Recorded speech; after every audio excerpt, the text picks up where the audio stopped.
आखिर ऐसा क्या कारण था जो कि पितामह भीष्म को विवाह न करने और राजगद्दी को त्याग करके पूरा जीवन भर ब्रह्मचार्य रहने की प्रतिज्ञा लेने पड़ी थी तथा उस वीर महान योद्धा गंगा पुत्र भीष्म ने जीवन भर की सारी खुशियों का त्याग करके हस्तिनापुर राज्य की सेवा की। तो आइए हम जानते हैं इस छोटे से प्रसंग में, वीडियो को अंत तक पूरा जरूर देखें। तो चलिए बगैर देरी करे वीडियो शुरू करते हैं। राजकाज का उत्तरदायित्व अब देवव्रत को सौंपकर महाराज शांतनु निश्चित हो गए थे।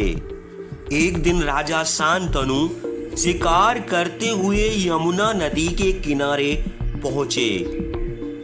वहां उन्होंने नदी में नाव चलाते हुए एक सुंदर कन्या सत्यवती को देखा।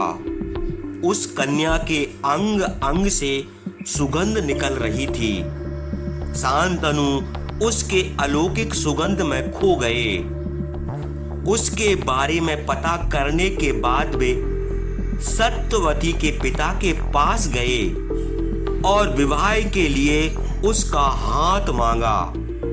सत्यवती के पिता ने महाराज शांतनु के समक्ष एक शर्त रखी। यह विवाह तभी हो सकता है जब महाराज वचन दें कि सत्यवती का पुत्र ही हस्तिनापुर का युवराज बनेगा। जब महाराज शांतनु ने कहा कि यह संभव नहीं है, उनका पुत्र देवव्रत कुरु वंश के लिए एक योग्य एवं अनुभवी शासक है, अगर कोई अन्य शर्त हो तो बताओ। लेकिन सत्यवती के पिता अपनी बात पर अड़िग थे। महाराज शांतनु दुखी मन से अपने महल में वापस लौट आए। जब देवव्रत ने अपने पिता को राजकाज में दिलचस्प न लेते हुए देखा तो इसका कारण जानना चाहा, लेकिन महाराज शांतनु ने उन्हें इस विषय में कुछ भी नहीं बताया। शीघ्र ही देवव्रत ने पिता के दुख रहने का कारण जान लिया। वे मछुआरों के मुखिया के पास गए और उनसे सत्यवती का हाथ पिता को न देने का कारण पूछा। तब मुखिया ने उन्हें वह शर्त बताई। देवराज ने कहा, आज मैं आकाश और इस भूमंडल को साक्षी मानकर यह प्रतिज्ञा करता हूँ कि मैं ना तो विवाह करूँगा और ना ही राजा बनूंगा।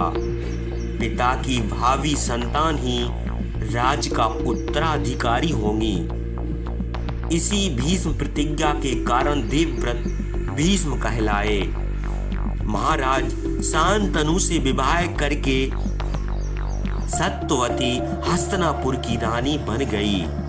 उनके दो पुत्र हुए, चित्रांगद और विचित्रवीर्य।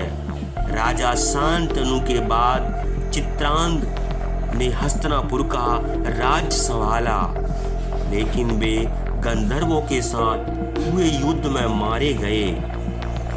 उनकी कोई संतान नहीं थी, अतः विचित्रवीर्य राजा बने।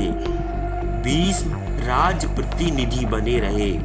एक दिन उन्होंने सुना कि काशी राज ने अपनी 3 पुत्रियों अंबा और अंबिका और अंबालिका के लिए स्वयंवर का आयोजन किया है। वहां जाकर उन्होंने स्वयंवर जीता और विचित्रवीर्य के लिए 3 कन्या ले आए। अंबा ने सौभराज साल्व को अपना पति माना था, अतः उसे राजा साल्व के पास भेजने को कहा। अन्य 2 राजकुमारियां विचित्रवीर्य की पत्नी बनी। अगर आपको वीडियो अच्छी लगी हो तो लाइक एवं शेयर जरूर करें और हमारे चैनल को भी सब्सक्राइब करें। जय श्री कृष्ण, जय श्री कृष्ण।